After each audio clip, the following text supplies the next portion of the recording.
What up, and welcome to the Roundtable. I am your host, Brad Wakai, alongside my co-host, Tyson Gentry. What is going on today, brother?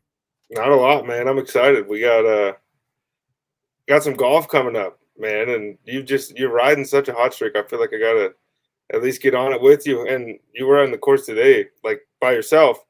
Uh, would you take yourself to finish top 20?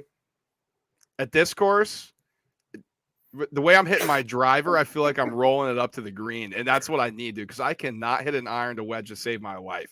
I am hyping the driver, and apparently, from what I've heard, at the old course in St. Andrews, it is running right now, Tyson. So I'm, with my driver right now, the way I'm swinging it, I may take myself top 20. I'm not gonna lie.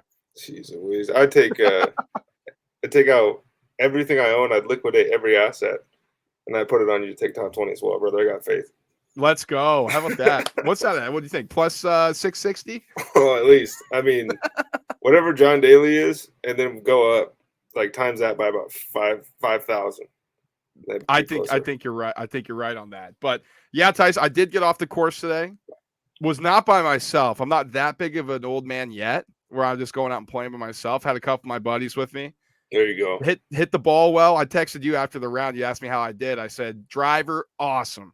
Wedges and irons, something to be desired there. And you're like, hey, that's the That's kid a I know. game, brother. Yeah, That's what that's the that's kid I know. that's okay, man. That's I've been seeing that game a lot. It runs in the family, man. Yeah, exactly. The problematic thing is now my dad and my brother Nick, they're out in nice climate, so they can practice all year round, and I'm stuck on a 3 to 4 month window here. So I'm at a disadvantage here. You know what? Being locked inside though, what that's going to help us with is nailing some of these picks for this golf tournament here. We got the Open, man, at the old Dude, course at St. Andrews, the coolest place in all of golf, and yeah, this is going to be sweet. I know you're pumped up. I know you're pumped up. We're going to get into the Open shortly, but for the folks out there, we are going to get you caught up with what's going on in the MLB. We haven't talked about it a lot on this show. What the hell is going on in Major League Baseball? We got you covered as we get close to the All-Star game. We're going to talk a little college football realignment rumors, things like that, as we get ready for college football season. But Tyson's chomping at the bit. He wants to talk about the Open Championship. So we're not going to make him wait any longer. We're just going to dive right in. Tyson, it's hard for us here in America whenever they're playing over in Britain. We're gonna lose our sleep schedule for 4 days, and you being in Mountain Time, it's a little different for you, but it's sleep well lost. Yeah, and I think, and that's the thing is I've been getting up early trying to go to the gym. I could pack around all this extra weight, and I just last night stayed up a bit too late. I was playing my Xbox with my buddies. You know how it gets. Oh yeah, And then I was like, well, I got to go to bed early tonight. And then I was like, fuck, these guys tee up at 11:35. Like I can watch at least a couple holes. It's one of those things. It's weird and it sucks for us, but like the fact that it is where it is, right? They're playing at St. Andrews. mm. It almost makes it feel like, yeah. I mean, I bet I pay my respects to old Tom Morris. Absolutely, absolutely. And this is one of the best when it's on the five. I think it's a 5-year rotation now. Hmm. When they get the old course in there, and it really is a spectacular course. I mean, all the guys that you respect in this game, Tiger, Rory, they all say, hey, this is my favorite course. Even go back to the old heads, Yeah, I think Jack, Jack said Arnie, they love it. in order to be a true player, you have to win at St. Andrews.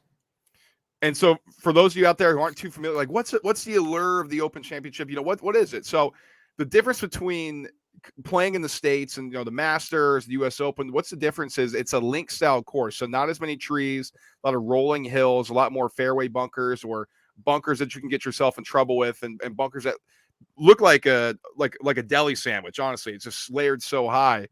It's a really challenging type of golf that makes you hit shots you normally wouldn't. Now, for us as a viewer, it's great because we're seeing these guys go out there and have to be creative, have to think about different shots that you normally wouldn't see each and every week on the PGA Tour. It is a nice, refreshing thing. I mean, because you and me aren't following the European Tour. Like, we're not seeing this every week. So when they go out and play, and last week there was the Scottish Open, but this is the biggie. When we see this, it's like a kid in a candy shop watching these tour players get challenged like they haven't all year. And the fact that right now I think social media is doing a pretty good job of trying to, oh, Bryson DeChambeau hit a 6 iron, 305 yards. It doesn't matter here. Like it's not nearly as big of a deal as it is some of these other places. You get way back there, and Bryson's hitting a 6 iron. If he hits it 285, you're like, holy smokes! Right here, it's like he hit a 305, but if you can stick your wedge to 10 feet, um, and make your putt, doesn't matter how far you hit the ball. And that's why this course, I think, is my favorite one to watch golf tournaments at. I think it's the top of the bucket list for every golfer, at least close to it. And the fact that the weather is just going to pick up out of nowhere. You might be halfway through your round, and then all of a sudden the wind changes from 4 miles an hour south. All of a sudden you're in 10-mile-an-hour headwind, right? And Absolutely. that's why it's a player's course, because you get in some of these places, and I know there's the debate between like links golf and it's what we have over here, right, with trees and all that good stuff. And I don't want to say like target practice, but sometimes some of these guys are really good at target practice, right? They can hit the ball 300 yards on a rope and then have an angle to the green and they're good. But they don't ever have to deal with like, okay, I have to be creative. I have to play a different kind of shot. I need a stinger and I need to, move it to the left about 12 feet or something like that. Like a lot of these guys don't have to play that way most of the year and they do well. And then you get here and you get your ass kicked. And it's a humble reminder that golf it's different every day. Absolutely. No, that's well said. And here's another reminder, because we've been saying this. Why you have to follow us on social media is because, like Tyson alluded to, this is starting tomorrow or today. If you're listening to us on Thursday, we're recording on Wednesday night. We know that, so that's why on our Instagram page we put out our entire Open Championship card, our outrights, our top 20. We had a plus 10,344 top 40 parlay with only 6 golfers. 6 golfers, Tyson. That's And 6 70 guys. people make the cut. 70 people make So the we cut. just need to be better than 30 of those. We just got to get through Saturday. And you're bringing home in $10, you're bringing home $1,000. I mean, so we have it all out there. That's why you should be following us. That's why you need to be communicating with us. And I will say a quick social media plug as well. I was watching Wimbledon. I had a couple people, so shout out to them, hit me up on Instagram, asked me, hey, who do you like in the final, Djokovic and Kyrgios? I said, one, I like the over in the games. Kyrgios is playing well. I think Djokovic wins 3-1. Well, what was the final score? Djokovic won 3-1. So it's pretty good for me. And so shout out to everybody who hit me up, and we had a pretty good for me. Pretty good we for had me. we had a pretty good Sunday in the Wimbledon gentlemen's final. So that's what I'm saying. It's no bullshit. Follow us on Twitter and Instagram and hit us up, because we're here to help everybody out, especially when it comes to gambling. But Tyson, let's dive into some angles here. If you're listening to us later, it's fine. Live lines change all the time in golf. We are huge proponents of buying back into the market when it comes to golf. I'm going to start it this way by just kind of reading some of the favorites out, Tyson, like we normally do before we get into golf, and we'll just kind of take it this way. Your favorite right now is Rory McIlroy plus 1,000 on FanDuel Sportsbook. I think the rightful favorite in this tournament, honestly, he's been playing exceptional golf. When he's on, he really looks like he's the best player in the world. Going back over into Europe, he's played a lot of these courses before. I think the one thing about Rory is that might be neutralized is that driver, which is his best club in the bag. He's not going to have to hit that as many times, and it's not going to be a full advantage. It felt a little short to me, plus 1,000. He is on our card. But Tyson, I mean, what are you expecting from Rory, man? I mean, he hasn't won a major in 10 years. It feels like if there's going to be one, it might be this weekend. We've said that so many times over the last, even just couple years, as he's gotten back into the groove. And yeah, you said he's playing amazing, but the fact kind of remains when it comes to Rory McIlroy that for 17 holes, he's going to be the best player on the golf course. But he's going to have one. And whenever he has the most inappropriately timed blow up holes of any of these big time players. Like he doesn't get his out of the way Thursday on hole number 3, right? They come Saturday on 17, Sunday on 4, and he takes himself out of contention. And until he doesn't do that at one of the big ones, like him being the favorite here, I think is, you could say is deserved. But I'm not going to be playing like that's not one that I'm like excited to hold, right? I think he's got a really good shot to win, but Rory doesn't have comebacks, right? Like this is you're going to be watching this guy either go wire to wire with this thing or blow up and lose. And then the other option is what he did at the Masters, where he plays incredible on Sunday, but never actually has a chance. And he seems to like finishing up majors tournaments that way. Look, one thing about St. Andrews is if you compare it to Augusta and the way people finish at Augusta, it translates actually really well over the last handful of tournaments. Rory obviously plays Augusta really well. A guy that I love this weekend, Cam Smith. Yes. I think you said Rory's driver going to be neutralized here. I think Cam, that's his worst club in the bag. And it's not going to be nearly as big of a deal as it is when you're out at Augusta or some of these other places. I think he can afford to spray it a little bit because I think he's still, him and Shane Lowry, I've been saying for a while, those are my two favorite wedge players in the world, or just how creative they are around the greens. And I think gaining strokes on the field that way is going to be a lot more advantageous than hitting a 6-iron 305 yards. Yeah, I agree. My favorite outright in this entire card is Cam Smith. Now, the one thing about the Open Championship, in the past 5 to 10 years, this is a tournament that's seen a lot of first-time major winners host that trophy. Cam Smith's never won one. He's one of players. He's an elite putter, which, these are going to be the biggest greens these guys have played on all season. You're going to have to be a really good putter, a really good lag putter, and minimize 3 putts when you're in the front of the green and the pin's in the back, and you got to putt it 90 yards. Right. 90 feet, 90 yards.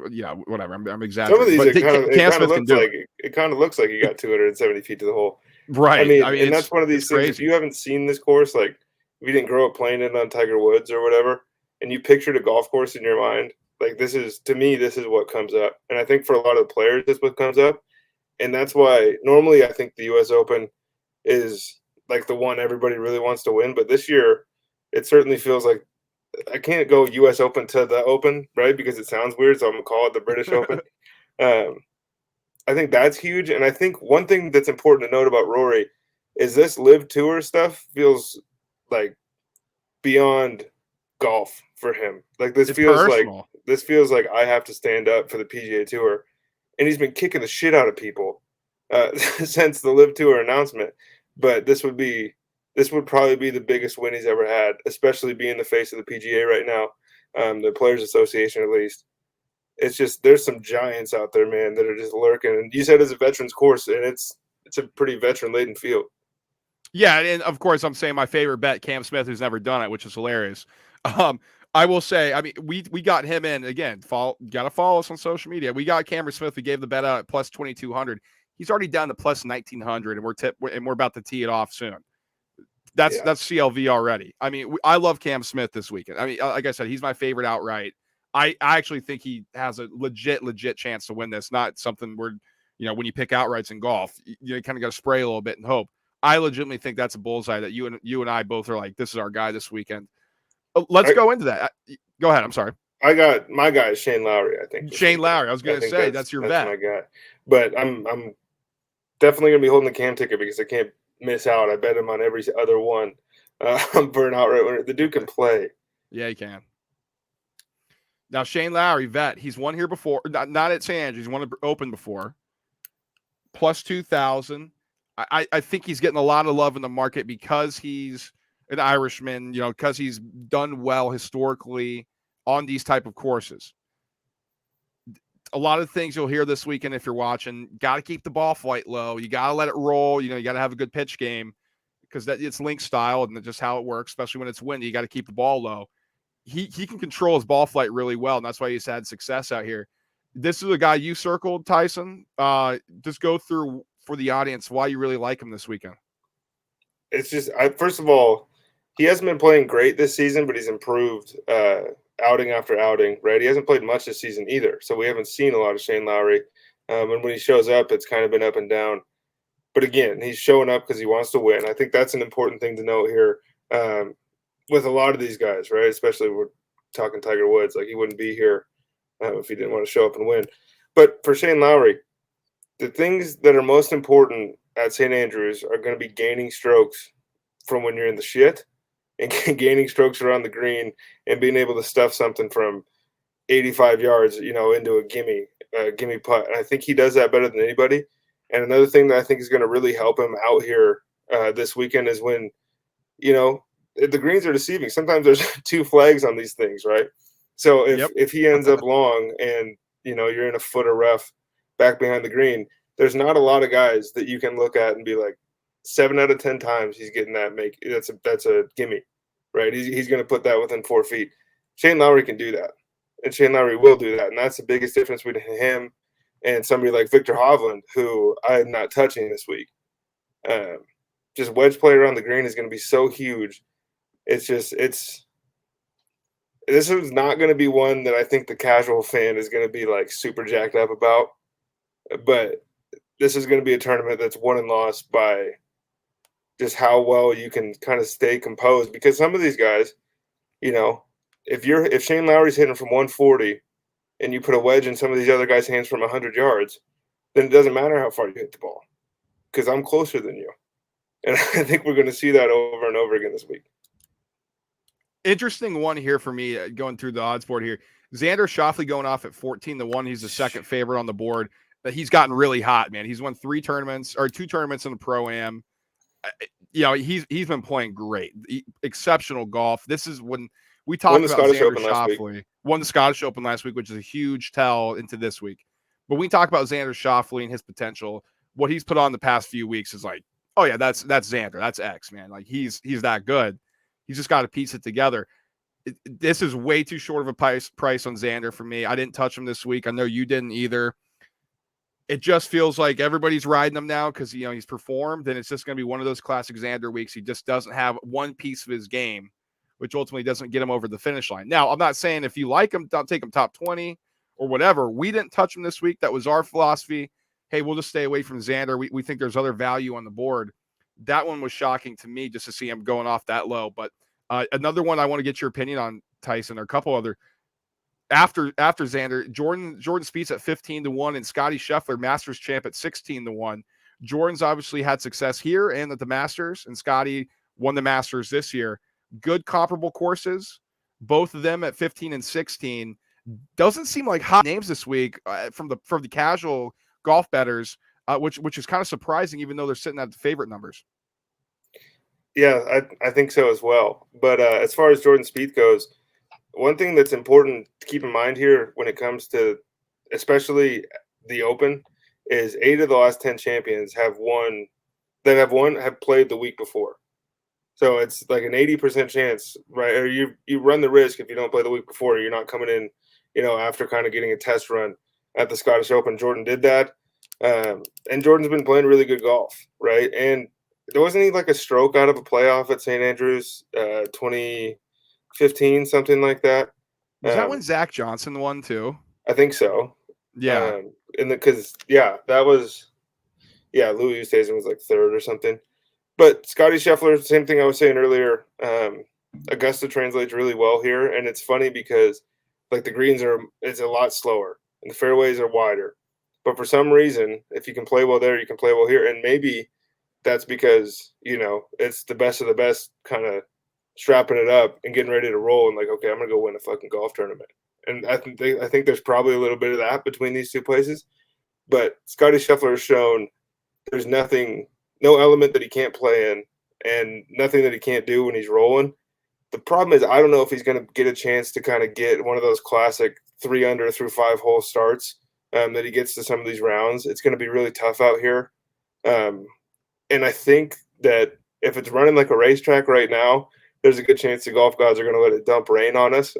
And I think Scotty will be okay, but maybe finish top 5. But I don't know if he's going to win the whole thing.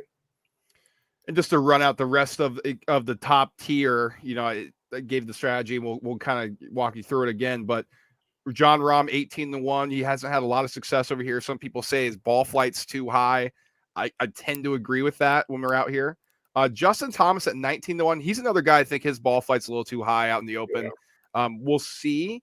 19-1 for JT. It feels short here. Matt Fitzpatrick, U.S. Open champ, 20-1. A lot of people are like, oh, he's English. Well, Matt Fitzpatrick said, "Hey, I haven't played a lot of these courses actually. Right. I actually played a lot more in the States. That's not really how I got how I played it growing up. I actually 20-1 is way too short on Matt Fitzpatrick to me. Finally got the monkey off his back at the US Open. Sure, you want to prove me wrong twice, Matt? Feel free. Like, you seemed like a nice kid. It was a good story winning the US Open. I was very wrong to beat my boy Will Zalatoris, but I don't think so here, especially at 20-1. Do I take a shot on him? And Colin Morikawa now sits at plus 2,800. Dude, let's talk about that, please. I think Really? he was he plus 1,900 when it opened? He was 2,100? 21, I believe, when it opened. Yeah. So he's, for some reason, people aren't liking him out there. Colin is one of the best iron players in the world, and maybe the best iron player in the world, long iron player. And that is going to be important out here as well, because, again, I don't know how many drivers these guys are going to be taking off tee boxes, but if Colin is just dialed in 5 iron birdie, not a lot of guys can do that. And I think he's 2,800 is pretty enticing for Colin Morikawa. I think I like that better than. I mean, I'd take Colin Morikawa over Patrick Cantlay, and Cantlay's plus 2,500 over Matt Fitzpatrick, over John Rahm, maybe Justin Thomas. Let's put it this way: Tommy Fleetwood's 28-1. Yeah, same odds. No history of doing anything in a major at a substantial level. Yeah, but he's got cool hair. Colin Morikawa is the defending champ. Yeah. 28-1, Tyson. What are we doing here? Give us that, and he is on our card. Give us that all day. Thank you. That one's easy. But one that I wanted to get your opinion on here, and I think I already know which way you're going to go, but that's the boy when it comes to it, Sam Burns, plus 40,000, 40-1. We were talking about experience, and he doesn't really have that. He's 25 years old. But I don't know if there's anybody playing much better golf than Sam Burns right now. Man, he's really solid. And we have him as a top 20 pick, plus 220, top 20. It seems very, very give me that all day of the week. I think he has a real shot at this thing. He knows how to play the game of golf. He just goes out there and he hits his irons. He hits his drives where it needs to be. And he's a really solid putter. I love this price on Burns. We ultimately didn't put him on our card. We didn't want to fill our outright up too much. That's why we settled for a top 20 with him. I like him a lot. I do think he has a real legitimate shot to win this golf tournament. Who would be this year's Colin Morikawa? Is there anybody in their open debut that you think could win it or be pushing for a win? I'm not sure if this is his debut. I'll tell you somebody I really like. Colin went off at 40-1 last year. Kind of the same space here. I like Max Homa a lot this week. Yeah. And some people are like, really? Max Homa? Isn't he just like the goofy guy on Twitter? He's quietly put together a really, really good golf season. It feels like he's pieced together a lot of his game. Mentally, he's right there. He said he's better than he's ever been. His putter has been lights out. And the thing about him is he's very solid off the tee. But the difference between him this year and previous years, his irons and wedges have been dialed in. Like, he's hitting darts right into it and using that putter to really have him fly up the leaderboard. The other thing is, too, with Max, he said this is a course he's always wanted to play. So I guess, I don't know if this is his open debut, but this is his first time playing the old course. The dude loves to play hard courses. The dude loves the history of the game. He loves to get into moments in courses that are historic. I think he's going to put together a really good week. And at 45-1, I had to take a shot on Max. And one name we got to get in here too. Why don't you tell the people a little bit about Robert McIntyre and why he's on our card? Well, Robbie Mac, man. I actually looked over him a little bit until you were like, who's the guy? Who's the Scott? I'm like, oh, Robert McIntyre. I was like, who's the guy from Scotland's finished top 10 the last two of these things? Like, he just disappears for the rest of the year. He's playing in Europe. He's playing on the Euro Tour. That's where he's comfortable. Man, really good player, solid with the iron and a good putter. Not going to blow you away with the driver. Just very, very solid. And like you said, Tyson, that's what you need on this course. Just keep it where it needs to go, roll it down the fairway, let this thing in play, and just get it up there and give yourself a chance where you're not three putting. There's a reason why in these conditions that Bobby Mack's gone top 10 2 in a row. And, we got, where do we got Bobby Mack, Tyson? We got him at top 20, right? We have him top 40 in our parlay. Right. That may not even be doing him justice. I mean, we He's easily could have put him top 20. He's been We top easily 10 could have put him twice. top 20, but we had to throw him in our parlay. Hey, Sarah, we got to get Bobby Mack on the podcast. Yeah, we got to get Bobby Mack on. and he's outright, he's 95 to 1. So if he can piece it together, that's a nice little payday for Bobby Mack. I mean, and that's the most fun part I think about betting golf, and it's one of the sports that I think people would tend to shy away from because you think like, oh, I can only bet outright winners. But the reality is that like there is maybe the most value in all of sports betting is in top 40 finishes, is in, a top 40 finish parlay. Even you could run through, if you want the 10 biggest favorites in the tournament, you run through that, that's $100 you put $10 down.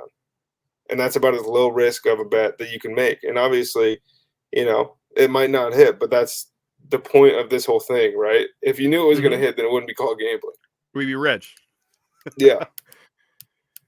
Other names. So I guess we'll just obviously Will Zalatoris is on our card. I mean, we've said it, man. We're going to bet him every single major until he wins one. We're not going to miss out on him winning his first. Like, if the one time I know I don't have him on our card, he's going to fucking do it. I'm going to be pissed. So I'm going to have him every time until he wins one. That's just so if he doesn't, that's our bet. If he never wins one, sorry, Will. Come on the show. We'll talk about it. 26 to 1 over here in the old course. Good odds. It's nothing it's not too short to me. I think it's right at the price for Zalatoris, who he plays his best golf in major golf tournaments. That's what we know about Will. He said it about himself. It is what it is. My question, obviously, with him is going to be, how's that putter look, especially on a longer course or a longer green type of atmosphere like this? He takes his game to the next level putting in these big ones. We'll see if he can do it this time. And if he does, man, I mean, come on. We've been saying that how many times with Will? How many top 5 finishes do we need? He's right there. He's a really good player, and I just want him to get over the finish line one time for our sake. One of the guys that I don't like at all this week, and I'm curious to hear what you have to say about this, but Dustin Johnson is like a must stay away for me this week. I mean, he's missed a cut 3 of his last 7 major tournaments. And one of the reasons I hate him this week is he's 177th in 3-putt avoidance among professional golfers. It's bad. And the old course has the biggest greens imaginable. Like, remember 2015, he was leading, I think, after the first 2 days. And I think he went 75 or 76, 76 blew up, or dude. something. It's so bad. And that's just, it's one of those things where I wouldn't take him in the top 20. You might be looking at him in the top 40, but I wouldn't be hitching my horse to DJ this week. So I threw him on our top 20 card, Tyson, for one. Oh, what the hell, only. Man? I had to do it. I had to sneak it in here on you. Plus 175, I think. It's just a value play. And we talk about value in golf because that's what you're looking for. Like, that's why you say right price, too short. Oh, that price, you got to get involved. 170 plus 175 for Dustin. I had to at least take a shot on that. He played well in Portland at the Live tournament. Yeah. It's not comparable at all, right? But it's a lot better than, like what you said, when he's playing like shit and missing cuts and looking like he doesn't care. I think there may be something within Dustin. Like, how competitive is he? I don't really know. Like, I don't really think anybody knows. It seems like he's really chill and like, whatever. I think there may be something in Dustin this week. He's like, you know what, man? You guys are talking a lot of shit. Let me just go out and show you how good I am. And I can see him putting together a good weekend here. If anybody's going to go out there to show us how good they are, might be Tiger Woods this week, Brad. And he's at plus 65 to 1, I think, plus 6,500. 65 to 1, yeah. I don't have any illusion that Tiger Woods is going to win this golf tournament. I think it'd be fucking sick if he won this golf tournament. But does Tiger, first of all, make the cut, and does Tiger finish top 40? Tiger makes the cut. I don't think he finishes top 40. I don't think there's a way he misses the cut here. Yeah, especially you want to talk about his body breaking down and all that and how he struggled walking at Augusta, but old courses, we're going flat here. Yeah. It's going to be a little easier for him to wander around. Dude, he made the cut at the PGA. He grinded his ass off, and that's a way harder course up and down wise than this one. That course didn't suit him. This one suits him. He loves this course. He knows how to play it. He wants to win it. He took time off to get prepared for this one. Like, I don't see there's a single way Tiger Woods misses a cut here. And especially the other thing, Tyson, too, he's not having to bomb this thing out there with the young guys now. This course is rolling everywhere. Just get up to the short stuff, let him pitch it up there, and it'll be fine. Yeah, he drove the green on 18 in his practice. He drove it past it, apparently. Yeah, and that's what I'm saying. And I know that the narrative is going to be a little bit the old course can reward length and blah, blah, blah. But if Tiger Woods at 46 is rolling the ball past the green, everybody's going to be okay. It's going to be fine for the guys that hit it 285 off the tee. We're not going to be 70 yards behind everybody. And that's the thing, too. I mean, everybody was, remember, Bombers Paradise, old course. Who wins it? Zach Johnson. So he's like, wait, what? Zach Johnson. It's over and over again, man. And that's one of the things that I'm saying. Like, one of the reasons that I don't like DJ this week, I think, some of the things he does really well just won't be rewarded out here.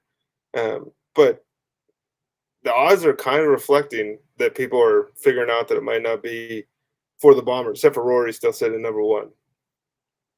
He's gonna be the public sentiment.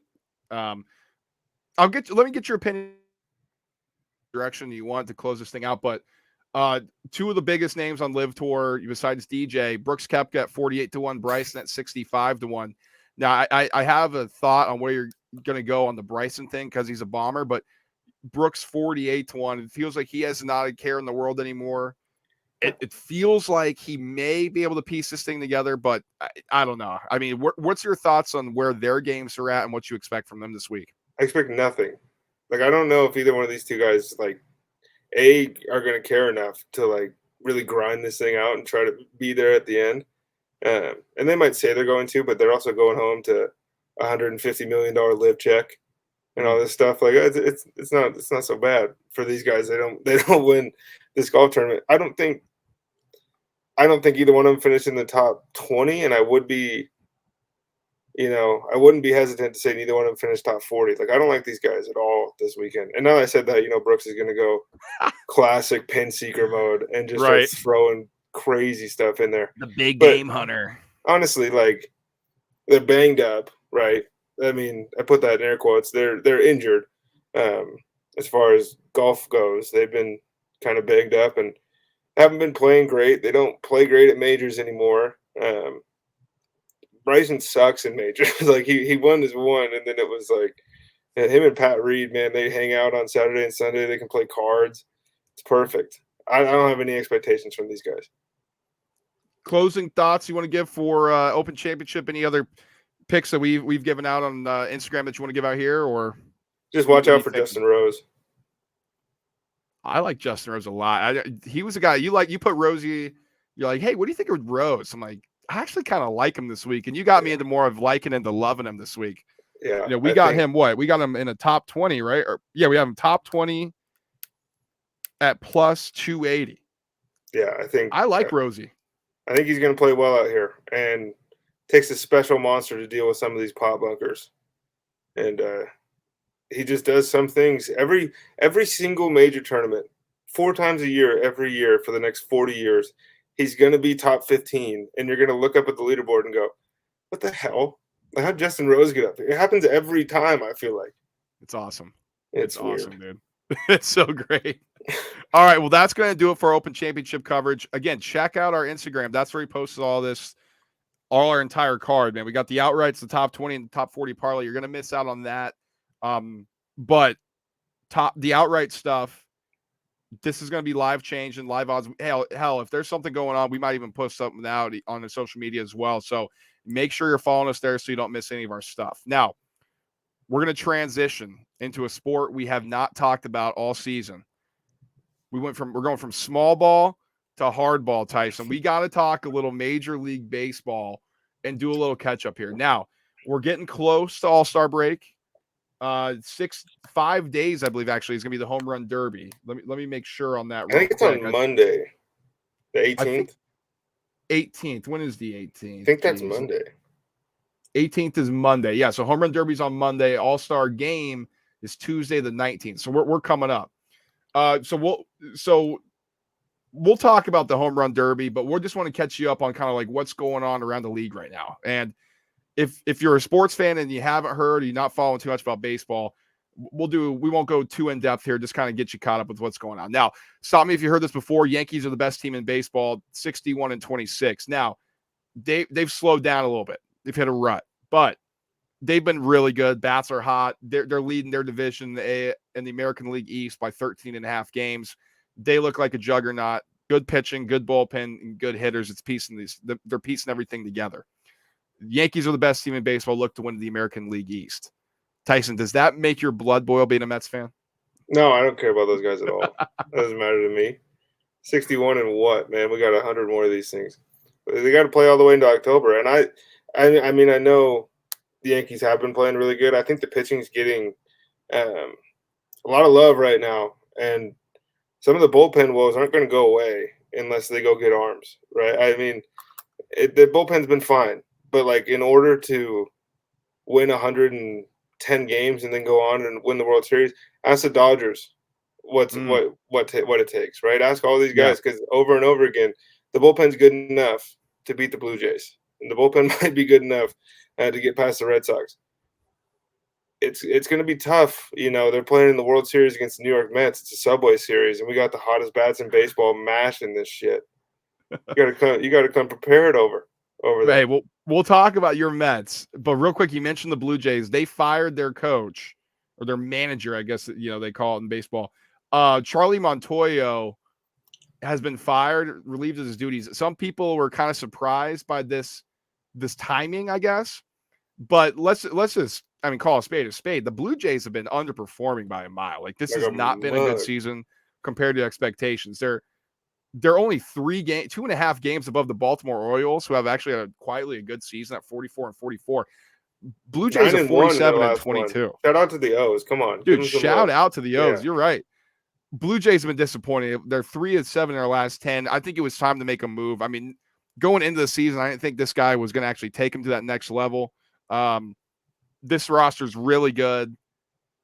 I don't know. It's just something's amiss in Toronto. Maybe this is the spark that they needed. I mean, it's pitching in Toronto, I think, is kind of the biggest issue, because they've been mashing, right? They have a team ERA over 4, bottom half of the league. Bullpen has been pretty much bottom half of the league. And their average as a team has been great. And obviously they have individual superstars all throughout the roster. It's just one of those things where we do it in basketball every single year. Where it's like, we're doing it to the Bills. We've done it to the Bills the last 2 years. Where it's like, they're going to do this thing. It's going to take everybody by surprise. But when everybody's on it, the only people getting taken by surprise is all you guys that are like, this team's the best in baseball. From what evidence do you pull this? We're talking like a second-year, third-year guys going to really put them over the top. Guys play for 40 years here. Albert Pujols in the home run derby, right? Like, we got to slow our roll with some of these things. Baseball's hard. And also, they're not out of it. And people are complaining about the timing. When else do you want them to do it? After the All-Star break? After the season? When the owner's pissed and the GM lost his job too? Like, this is the only time to do it. Completely agree. AL Central is interesting. I mean, coming into the season, the Chicago White Sox are minus like 220 favorite to win this thing. Talk about disappointing. I mean, they're talking about firing Tony La Russa. I don't even think that's too far off now. I mean, they've been bad, dude. Like 19-25 at home, better on the road. Right. They're 6 games back from the Twins, who people thought was going to be okay. They're a half game back from the Guardians, who everybody thought is just a rebuild. This has been disappointing. Now, I get it. The White Sox have been banged up. This is inexcusable. If they lose this division, this is inexcusable. There needs to be major changes. La Russa will certainly lose his job. I just can't believe we're almost at the All-Star break, and we're talking about these guys about 5.5 games back, 5 games back. That's absurd. And it's stupid shit that is screwing them over, really. I mean, they have 55 errors on the season. I think the league leader is like 67 or something, but when you're talking about a team before the season, like you said, it was like, all right, they're here. Like, watch out for the White Sox. This is easy. They're going to take this division, no problem. And then before the season, it was like, well, I don't know how much they like La Russa. and all this other stuff, and then kind of Tim Anderson put everything to bed, and all was good except for the baseball. It was another one of these things where we just annoyed these guys, and it's like, for fucking what? Because they played a good Field of Dreams game a year ago. Well, they got pounded, remember? But like it was, everybody loved it, Right, and right. they might have the swaggiest player in the MLB or one of the five, right? And they got a guy that can put butts in the seats. They got guys that hit home runs, but it's just when you watch them play, it's like one of the only times where baseball just doesn't feel like a team game. Like it's a bunch of selfish dudes Dude, playing ball. It's crazy. It's crazy. weird. Their pitching's been terrible. Oh, it's been bad too. But I mean, if for a manager that's 130 years old, you think he would preach the fundamentals of the game, right? Like the most important thing. You think Tony La Russa, right, when he was playing Hans Wagner, do you think that the airs were important to them? Of course they were. And so it's a weird thing, and that's just unforced stuff. And that's why I think Tony might be out sooner rather than later. AL West, now the Astros just continue to roll, man. I mean, they have the best record since June started. Yeah, unbelievable. 57-29. They just continue to dominate no matter who's in, who's out. Correa's gone, George Springer's gone, doesn't matter. They just keep Yordan Alvarez gotten hurt a little bit, but he's been unbelievable. Tucker continues to produce. Bregman continues to produce. I'll tell you, they go down the whole entire thing. New pitchers, doesn't matter. They're really good. Early in the season, the Angels are right there. They lead in the division, and they fucking suck. Like, I'm just going to say that uncensored. Like, they suck, man.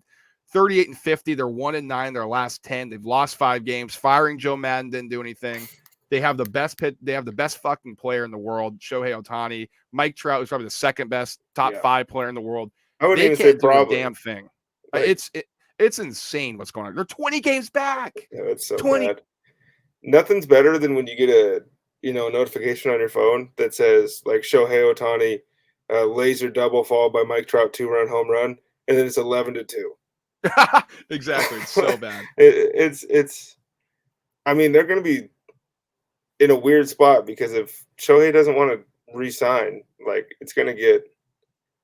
it'll be interesting over there. And Mike Trout might just be left, Bradley Beal style. Really, the way that he was when they found him, right? It's like, oh, it's Mike Trout and the rest of the Angels, and now it's Mike Trout and Shohei Ohtani, and then it's just going to be Mike Trout again.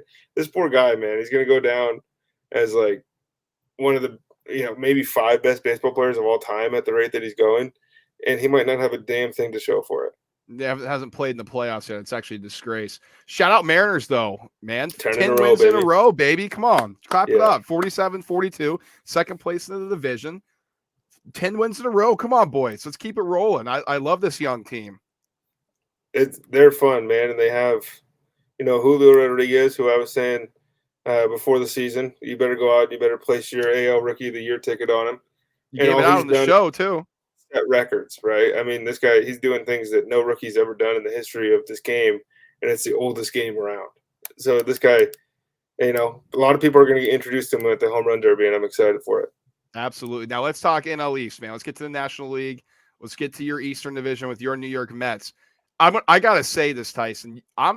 Your balls have to be in your throat though, because Braves are slowly creeping up on you, and I don't think you expect it to be 2.5 as we get close to the All-Star game. If you told me before the year that Max Scherzer and Jacob deGrom were going to miss significant parts of the first half of the season, and you were going to have a 2.5 game lead in the division, I wouldn't have cared where the Braves were. So that's kind of how I'm looking at this one. Okay, the bats are still hot. Jacob deGrom hasn't pitched in months now. Scherzer's been back twice, I think, since he hurt himself. They're going to be fine, and this team. They're just clutch. Like they're just doing things that are so un-Mets-like that it's hard for me to wrap my head around. But this is a team that I have full faith in, and I do think they're going to go out and they're going to get a DH, and they're probably going to get a bullpen arm. That's straight from the mouths of the guys running the team, right? Like that's what Sandy said. We're going to go get a DH. We're going to go get a bullpen arm. So I don't think we've seen the final form of the Mets. Braves are really good, though, dude. Yeah, they are. They're really good. They might be better than they were last year, which is How'd crazy. they replace – they got a 15% discount on Freddie Freeman and then replaced him with 15% more production. Yeah, Matt Olson. He's It's been just awesome for him. it's crazy. It's one of the Acuna's not even luckier. playing every day. No, it's Phew. it's it's bad, and yeah, they're on fire. And for the first time in a long time, it's like, oh, the Braves were just there, right? I mean, they did it. So Yeah. they're kind of the bullies on the block.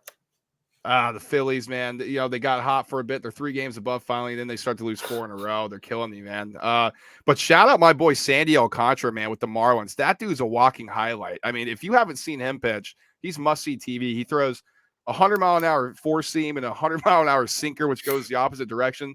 Electric stuff. And he goes 8 innings every time he pitches. Like, the dude is a star. If he doesn't win NL Cy Young, I'm going to be so mad. That dude is electric. I want him on either one of my teams, Phillies or Yankees. I love Sandy. He's so good. Either one, he says. NL Central. Now, this is an interesting division. It feels like it's 2 powers fighting each other. Brewers are at 1.5 game up on the Cardinals. Interesting year for the Brewers. I feel like interesting year for the Cardinals, both up and down. You think Brewers have better pitching than the Cards. Actually, the thing that's been hurting the Brewers is their pitching. In times they haven't been able to score runs, and in times they've been blowing it out. Cardinals have probably the NL leader in MVP and Paul Goldschmidt. Former Missoula Osprey. Former Missoula Osprey. Shout out. How about that? Jeez. Nolan Arenado's had a good season. What I don't understand what's going on. They're 6 games above 500. They just can't piece something together. It's weird what's going on with the Cardinals. So if it's going to be those 2 teams, I think it's going to go down to the wire, honestly, just the way they've been playing. Any thoughts on either of those 2 teams, Tyson? Well, they're kind of like mirror images of each other a little bit. Like the way the season's gone, I think pitching is really close. And I think hitting has kind of gone back and forth between the 2. I mean, Cardinals had a really hot month, and then the Brewers will have a really good 2 weeks, and then everything kind of evens out. It's just like you said, it's like 2 weeks on, 2 weeks off with these guys. And if somebody puts together a good month-long stretch, they're going to run away with this thing. Now, let's close out NL West. It kind of similar. I mean, you got the Giants lurking around 45 and 42, but you know, they're 4 games back of the Padres, 50 and 39. They're doing this without Fernando Tatis. Machado got hurt a little bit. They've had some people in and out of the lineup, but they've had a really impressive year so far. Dodgers 56 and 30. They're the biggest favorite to win their division in any division this year for good reason, right? They're stacked. They're 8 and 2 in their last 10 games. Dodgers, man, I just don't see there's a way they lose this. Yeah, they're the best team in this division. They're probably top to bottom the best team in the National League. I think what's going to hurt them is pitching. I think they can be got in the playoffs due to lack of pitching. What do you mean? Look at Gonsolin. Look at Buehler. How many times do we have to see the Dodgers year over year come up short with pitching? It's constant. Yes, their lineup's awesome. It's always awesome. But it's those timely outs, those timely plays.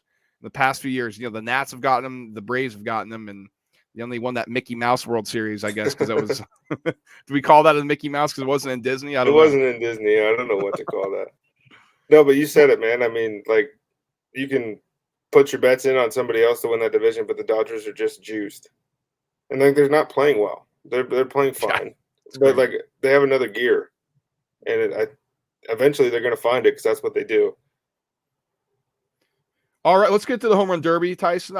This is my favorite event, man. I love the home run derby. It's so awesome. I like the tweaks they've been doing to it too. It just keeps it fresh, keeps it new. 7 people have announced that they're going to be competing. We need 3 more apparently with this new format. So there's a rumor Giancarlo Stanton may put his name in the hat, which would be awesome. They're saying maybe since Albert Pujols, which you alluded to earlier, is competing, maybe Miguel Cabrera on their little farewell tour, which would be cool. But here are the contestants we have right now. The 2-time defending champion, Pete Alonso, going for the first ever 3-peat in home run derby history. Juan Soto, young stud from the Nats. Ronald Acuna, young stud for the Braves. Missed all of last season, trying to get back on the map. Albert Pujols. Kyle Schwarber, who was leading the National League in homers when he announced that he's going to compete. Your boy, Julio Rodriguez, rookie from the Mariners. Looking to be, I think, the 3rd rookie winner ever, definitely in recent memory, besides Judge and Alonso, to win a home run derby. And then Jose Ramirez from the Guardians, who honestly may be the best utility player in all of baseball, which nobody really knows on because he plays for the Guardians, but he's a stud. So I think this would be great for him to get his name out. I don't have the odds on it. Do you have the odds? I'd probably find him real fast. Who do you think's going to win? I think Pete's going to win this, man. We were talking about it before we got going. He loves this event. He does. He lives for the home run derby. I think for him to set history and be the only three-peat champion ever, I think he's gunning for this thing. I can't find the odds on here, but I agree. I think Pete really wants to win his third one. I think that Julio has a real shot. His swing is kind of perfect for this, as far as it's kind of effortless, and he just launches the ball.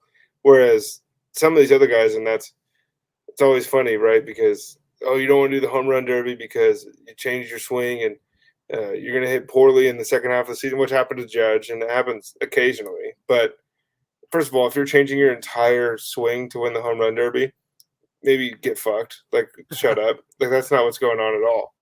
You had a bad second half of the season. You blamed 30 pitches you shot at the home run derby. But it does help with fatigue, because some of these guys are swinging out of their shoes trying to crush the ball, and these guys that can just kind of muscle some of these things through at the end when the gas tank's empty because the muscle memory's there and the swing's perfect. I think those are the ones you got to go with. And that's one of the reasons I like Pete, and that's one of the reasons, honestly, I think Schwarber's going to be kind of dangerous here, but I think he's probably going to get tired. I just think he doesn't care that much about winning this thing. He just wants to hit like 50 bombs and then get out of it. Yeah. I agree. I'm reading here, Tyson. Odds won't be come out on domestics for us until the entire field set, because they got to know who's seeded against who. So it makes sense. I like Schwarber. Man, keep an eye on the old man Pujols, man. He might go out there and just bomb somebody. Talk about getting tired. He has 6 dingers this season. He's saving it all from the home run derby. Right. He's like the Hawks. He's just bored. He's just bored of the regular season. He wants the home run derby, man. All right, well, that's our MLB catch up. I know we don't talk a lot about it here, but we're still plugged in, man. We're betting baseball, like we're following it, and we can't wait until we get past the dog days of summer and we get closer to that fall baseball when you can really hear that bat crack. So close up here though. We're going to talk college football, a sport that we haven't talked a lot about the past year since we've done the show. We're going to talk a lot more about college football and do a lot more college football coverage this year. Tyson and I are super, super excited to get more college football content out. We love talking it. We follow it all the time. We know how big of a sport it is. So we want to make sure that we are talking college football and covering it. We will be doing breakdowns for each conference, Power 5, our best bets, our preseason picks, what to expect, things like that, and as well as give you who we think is going to win the championship and things like we're gonna dive in. So keep your eye on that. But right now we got to talk about college football realignment. USC and UCLA announced that they are leaving the Pac-12 and going to the Big Ten in 2024. Big 12 says they're open for business. They're adding more because Texas, Oklahoma are going to the SEC. They're already adding UCF, Houston, BYU. And who's the fourth one? I'm forgetting, Tyson. Jeez, I can't remember now. You can remind it, but ACC now, and there's some teams in the ACC, Clemson, Florida State, especially in talks to join the SEC. There's a worry now that the ACC might be done. So it's a whole thing going around right now, college football realignment. Let's just dive in, Tyson. I think you're finding it right now, but just kind of give me your thoughts on what you expect from USC, UCLA moving on, and anything else that could be coming out. Well, I just think it's over. Like, I think that the cat's out of the bag, and this thing is like, there's no saving some of these conferences after this realignment. And everyone's saying, oh, it's going to kill college football. I think it's going to make it different. It's going to be weird. I think, I don't know how far away we are from trades in this thing. Like, it's getting so professional. And this is something you and I have talked about for years now, that we've always thought that it was going to be the Power 5 is going to split off somehow, or all those really high-end teams are going to consolidate and almost just be playing their own thing. And I think, what was the ACC and Pac-12 teased the idea of doing like a national championship between those two in Vegas. And I think that's maybe not that crazy. It sounds weird right now, but I think 3 years down the line, I think the ACC and Pac-12, with how different they're going to look, it might be FCS, and then we have the ACC, Pac-12, and then we have Big 12, Big 10, SEC, Notre Dame, all like whoever else you want to put in there that's going to get poached, and that's going to be that, and it's not going to change that much about like the top 25 and who goes to the playoff and everything, but everyone's going to act like, oh, it's crazy because remember when Kansas went 11-0 to start 2007? Well, it doesn't happen anymore, and it won't happen anymore with the NIL stuff. I think this is like the only logical kind of. This is a problem that was self-created by the NCAA as far as like the unintended consequence of an NIL kind of deal, and I'm all for the NIL. But if you didn't think that the top teams now were going to be like, well, why do I have to share the money with these clowns? Like, I got to go get these players. I got to go get in this conference. If I'm in the SEC and 9 of us go to bowl games and 8 of us win and we have 2 teams in the national championship, the conference gets paid. That's Yeah. another 5-star I can put on the roster. If I'm Clemson and I'm looking around at the ACC right now, I'm like, what do you guys do for me? Like, I get to beat you 10 times a year, but that's it. And that doesn't matter so much anymore. My thing is this. We've said this too. We expected to go into a direction where everything's going to be a conglomerate, which is fine with me. Now, I think what people are worried about when they talk about this stuff, what's going to happen to the other sports? I say keep it separate. Like, you already have the West, like you have Long Beach State playing Right. USC in their own volleyball conference. Like, USC is not going to be playing beach volleyball against Penn State in the middle of October. Like, that's just not going to happen. Heading up to Wisconsin for a November volleyball game. Yeah, exactly. Like, that's beach volleyball. Like, it's not going to work that way. Like, you have separate conferences. Like, lacrosse has their own thing. Hockey has their own thing. Basketball does it already. Everything else. Do that with everything else besides football. Have your Power 5 conferences be controlled by a single commissioner, and then run everything else that way. Okay. Cincinnati's the other one. That's who's going to the Big 12. Right. Since now they're in the Big 12, so I guess it takes that away. Have a Boise State. Hey, I want to apply to join this, because I think, in 5 years, we may be competing on this level, or have so-and-so. Okay. I think, we're kind of coming up pretty well. Like, let's say, the new guy at Florida, the head coach of Florida, who's at Lafayette. I think in 5 years, we'd be competing on a level of like Cincinnati's at, and we may be knocking on the door for a playoff spot. Okay, maybe this conference, maybe if there's a way to qualify or play yourself into that, there's just got to be a method to control college football in a way that amplifies the sport, because I feel like we're half in on one way and half out in the other. Like, either you commit fully to the conference thing, where you're like, that's all that matters. Conference football, the conference championship's great, and then we go play a round bowl game. Woo, fun. Or you commit to this championship model where it's like the NFL and say, everybody's fucking thrown into one big pool. We're going to figure out who plays who. We're going to have equal strength of schedule, or some sort of schedule like the NFL does, where it's pretty much equal. We try to do distance this way and that way. If you finish bad this year, you do that. And you do it that way, and you build a model and you build a playoff system. You can't do what we're doing now when conferences are able to do like USC and UCLA, like you said. Oh, the money's great in the Big Ten because they have the Big Ten conference. Why the hell am I supporting the Pac-12? I can contribute to the Big Ten. They can contribute to me. Hell yeah, I'm going over there. Oh, also it helps us with a chance to actually play in to the college football playoff. That's a no-brainer for those two schools. And it's like, well, what about Stanford? It's like, I don't know. Like, what about them? Like, if they ever competed on the level to be in this current system we're at in college football? No. And they will never, because that's the environment that we've created. There needs to be a complete overhaul of how we view this sport. I think it's happening, but the NCAA needs to get their head out of their ass and actually be like, hey, this is a big boy sport now, and we need to treat it like it, or we're going to lose it entirely. I think one thing that they're trying to do is surpass the NBA. Like, that's kind of where I'm at with this. I mean, ratings wise, they kill it, right? Every Saturday, everybody's watching college football. Somewhere in the country, you went to that school, somebody went to that school, you're cheering for the school because of this, and your eyes are glued to that TV. But I think that they're trying to become the number 2 sport in America. Like, that's just what this feels like to me. And I think, as the longer this goes on with people asking, like, how can they do this? Why is nobody stopping them? What's going on? The more clear that becomes. And like Mark Emmert is the worst. And Oh, he's idiot. stepping down or whatever after he ruined decades worth of college sports. But like, you think the guys that learned under him aren't going to take some of the things that he wanted to do, and maybe even that's their dream? Is like, oh, we can turn this thing. We're the most profitable nonprofit of all time, but we can turn this thing to 10, and and we could be kicking down the doors of like, we have news. Yeah, it's already happening. This is the off season in college football. Normally, we're not talking about anything. I know. And this whole summer, it's been like, you see Jordan Addison went to USC, Lincoln Riley, Brian Kelly. It's been months nonstop of this.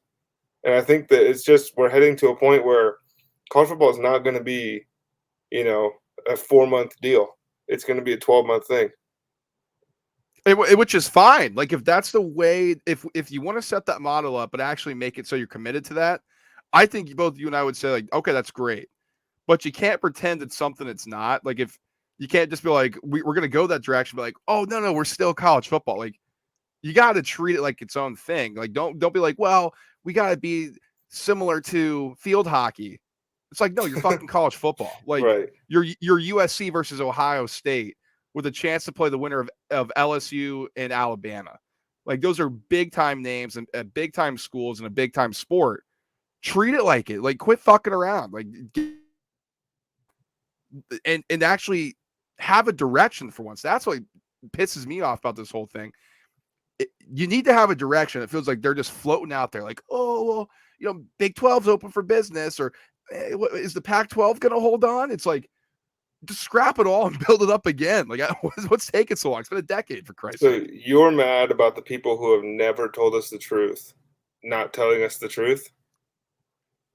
No, I'm mad that the people not telling, trying to lie to us actually don't have a master plan. Like, if you're lying to us, Of course they don't have a have master plan. If you look at the last 10 years, like the stuff they do is just so contradictory and backwards.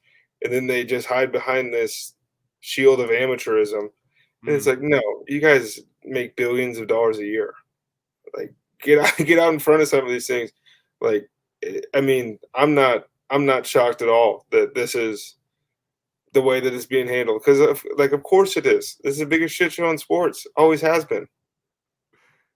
Yeah, I mean that's for sure. But I mean, regardless of that, though, we'll be breaking down Power 5 conferences. Yes. We're gonna have a lot of fun with the MAC this year, Tyson. I mean, we'll tease that when we get to it, but I just wanted to do a light teaser. We're gonna have some fun with the MAC this year when we get to that point. Some action from the Um, boys. I think Brian Kelly might be good for your team, LSU, this year. I'm not gonna lie to you.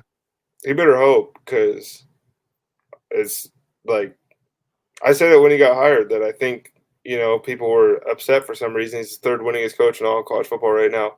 It's a pretty good get. But Ed Orgeron won a national championship, and 2 years later, he's out the door. Les Miles ate grass one too many times. It wasn't funny anymore, and he got kicked to the curb, right?